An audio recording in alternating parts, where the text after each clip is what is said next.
call call plus email ou juste call call? Ah, mon manager. Non, moi je suis call call. Seulement call call. Non, en fait, je fais les emails, mais mon truc préféré, c'est le call call.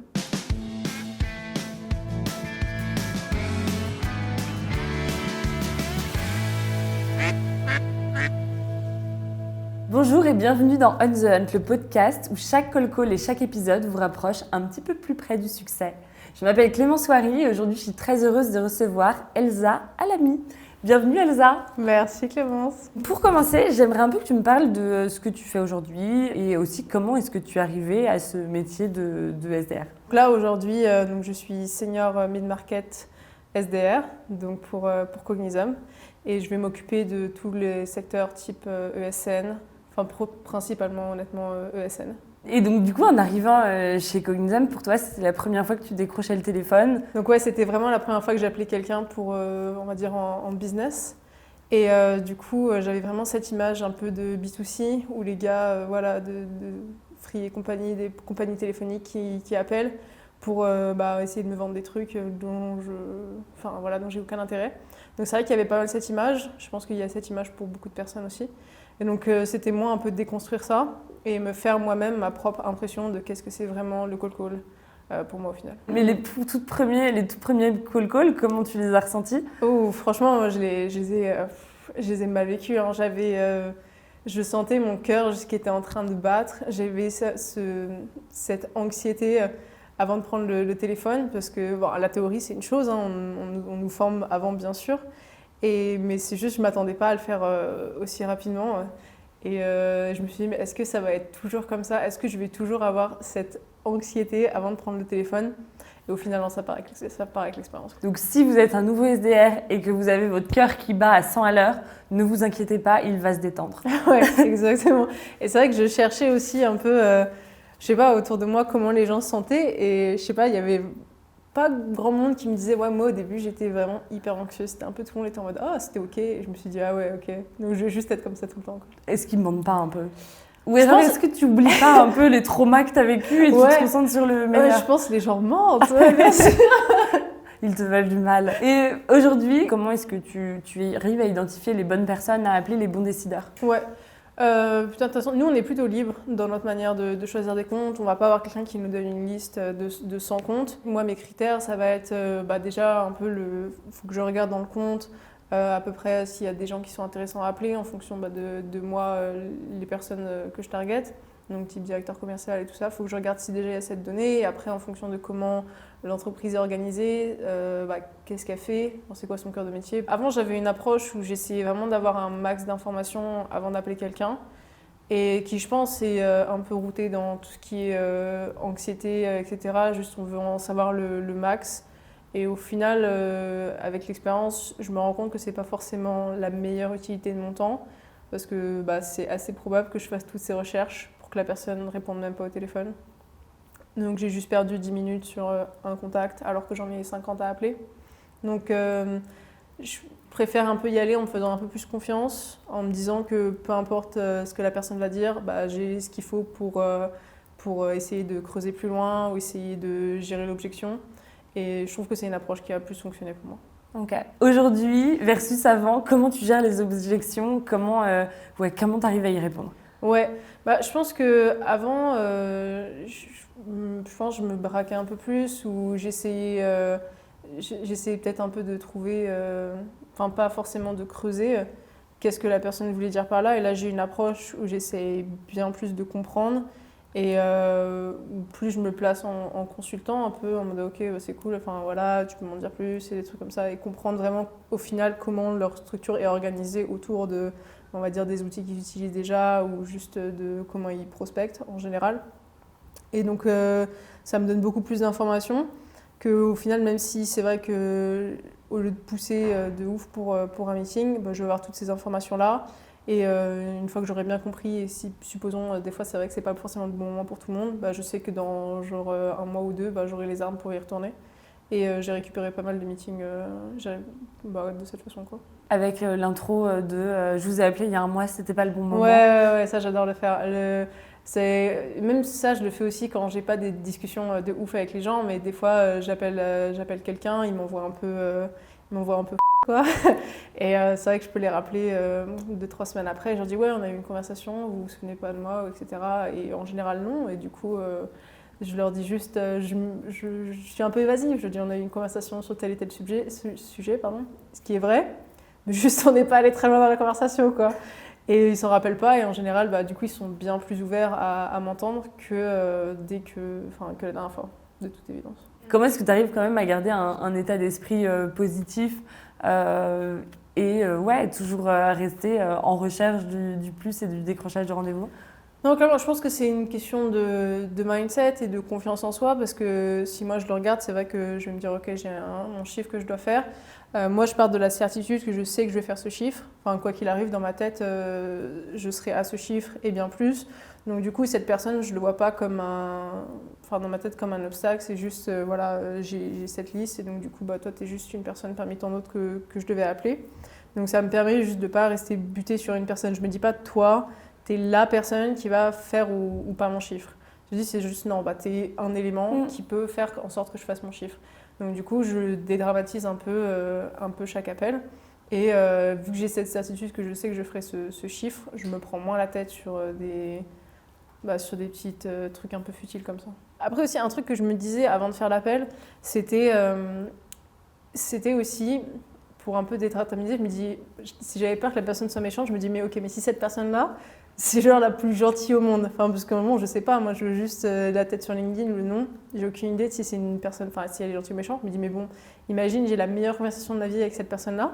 Et surtout, imagine, genre, je peux l'aider à résoudre un problème qu'elle a en ce moment. Que ça se trouve, elle l'a, ça se trouve, elle l'a pas. Mais si je peux l'aider, bah au final, j'aurais raison de décrocher le téléphone, quoi.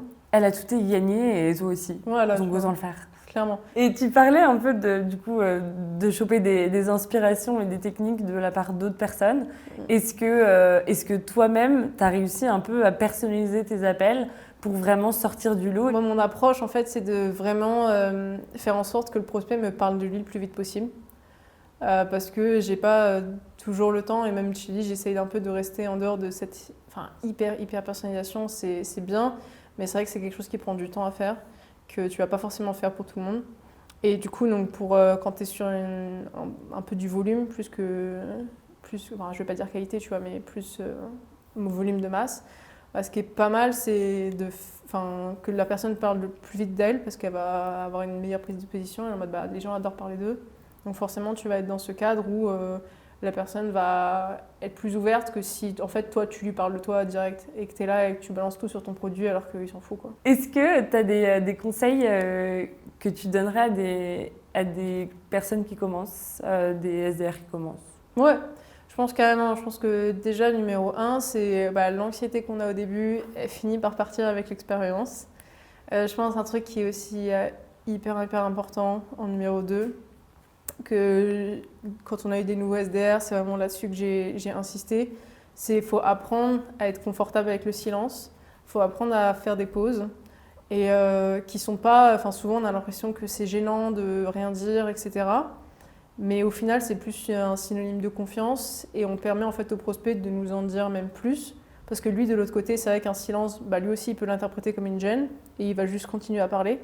Alors que si on renchérit direct, on va pas avoir en fait, peut-être juste ces 30 secondes d'un fois en plus, ces 10 secondes qui au final peuvent être un élément hyper important sur lequel nous rebondir. Donc au final, on va peut-être se bloquer parce qu'on veut trop en dire. Et ça, comment tu transmets ça aux personnes qui commencent, aux SDR qui viennent d'être onboardés?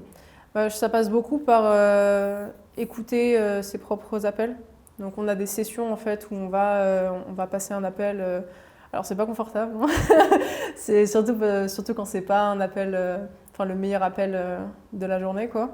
Mais on va passer l'appel, en fait on va poser et on va revoir ensemble avec le recul qu'est-ce qu'il pense qu'il aurait pu me faire et comment il aurait pu gérer. Et souvent des fois on entend, le prospect il va reparler et on renchaîne direct avec une question.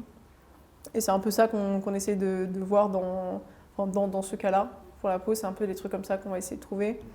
Ou alors quand on sent qu'on arrive un peu au bout et on commence à juste, je sais pas comment on dit ça en français, mais feature bash, on va parler de toutes les fonctionnalités d'un produit alors qu'on sait même pas ce qui intéresse le mec. Je pense qu'il va juste avoir envie de raccrocher Et après, même si tu réussis à booker un meeting dessus, bah, ce ne sera pas forcément... Déjà, les risques qui ne viennent pas sont plus élevés.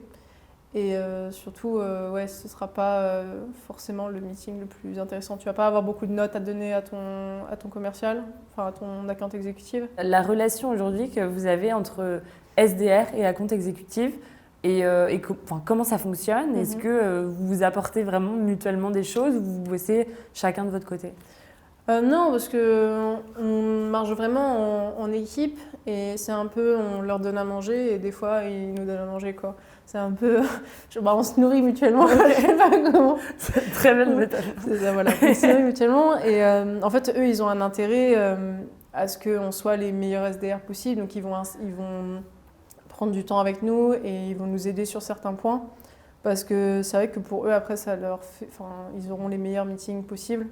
Si on est, nous, au top de notre forme, donc surtout au début. Et donc ça fait une relation, vraiment, on travaille sur des comptes ensemble, d'une certaine manière, parce qu'eux, ils ont bien plus de connaissances sur certains comptes, vu qu'ils les ont vus en démo, ils ont fait des follow-up et tout ça, ils leur ont parlé plus.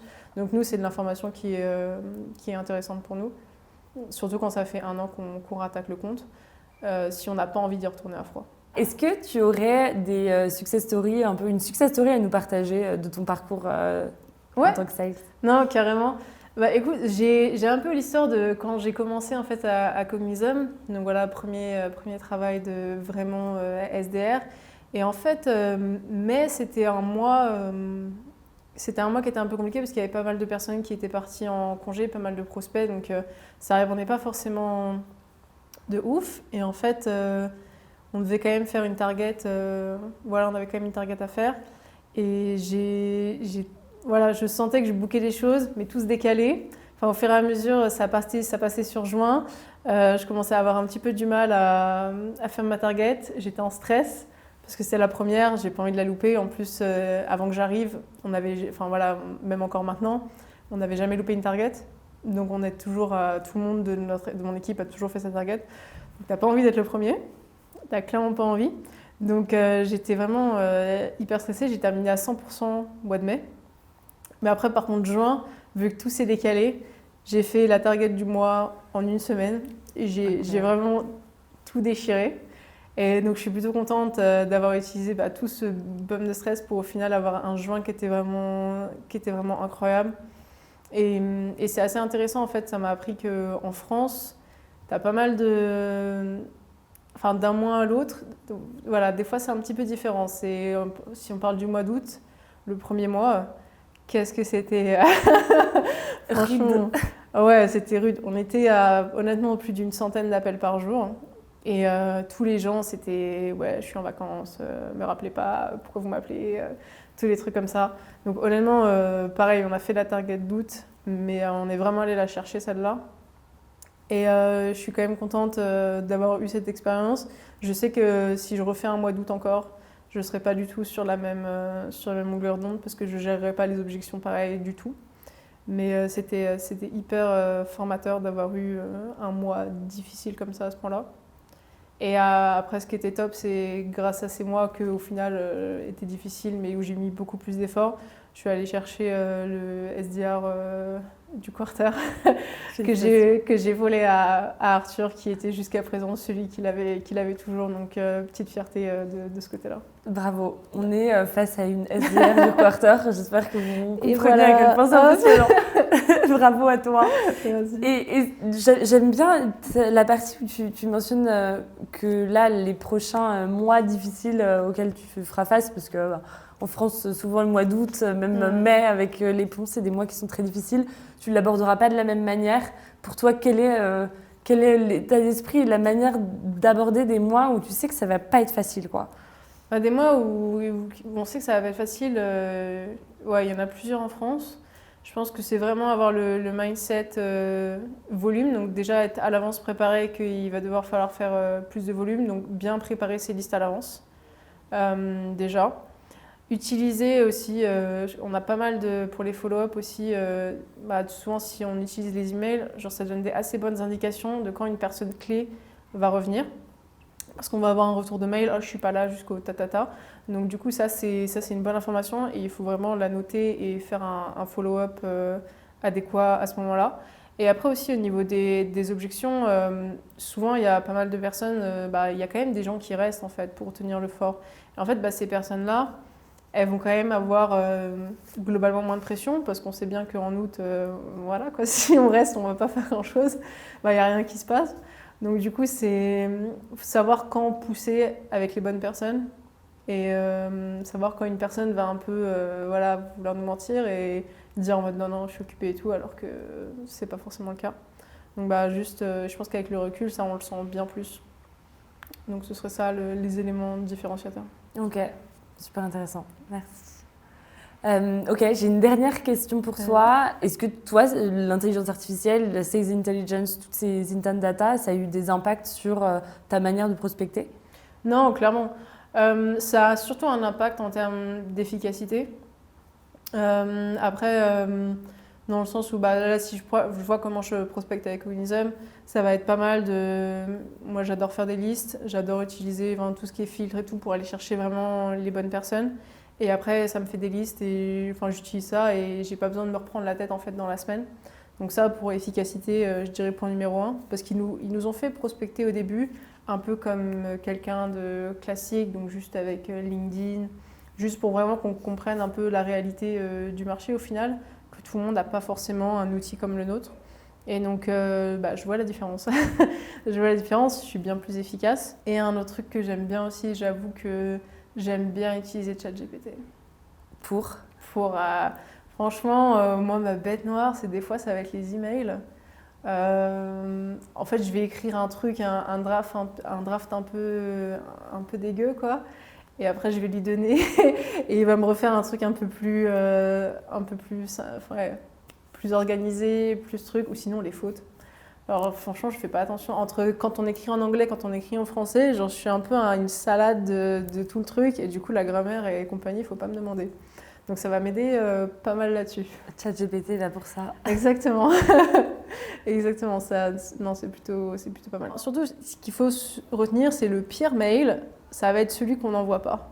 Parce que, peu importe à quel point ton mail il est parfait, si tu l'envoies pas, tu vas jamais avoir le résultat que tu veux. Donc il faut mieux avoir un truc qui est pas forcément parfait, accepter que ce soit pas parfait et envoyer quand même quelque chose. Parce que on connaît pas les attentes de la personne en face. Si on a un message qui résonne en eux, c'est le bon timing, etc., les chances qu'on ait une réponse sont déjà plus grandes que si on n'envoie pas de mail. Ok. Et donc, dernière question. Vas-y. Call plus email ou juste call? Ah, mon manager. Non, moi je suis call. Seulement call. Non, en fait, je fais les emails, mais mon truc préféré, c'est le call. Parce que c'est là où j'ai le plus de succès. Je pense 90% de mes meetings, je les book en l'appelant. Et c'est plus, je trouve ça plus intéressant. J'ai une conversation avec quelqu'un, on échange, etc. Alors que juste par email, on sait très bien comment ça finit les emails. Enfin, un peu des fois à la poubelle. Moi, je suis la première à tout mettre à la poubelle parce que ça m'énerve d'avoir des mails. Merci beaucoup, Elsa, pour ce temps. Et merci à vous d'avoir écouté ce podcast. Et on se retrouve pour le prochain épisode. À bientôt.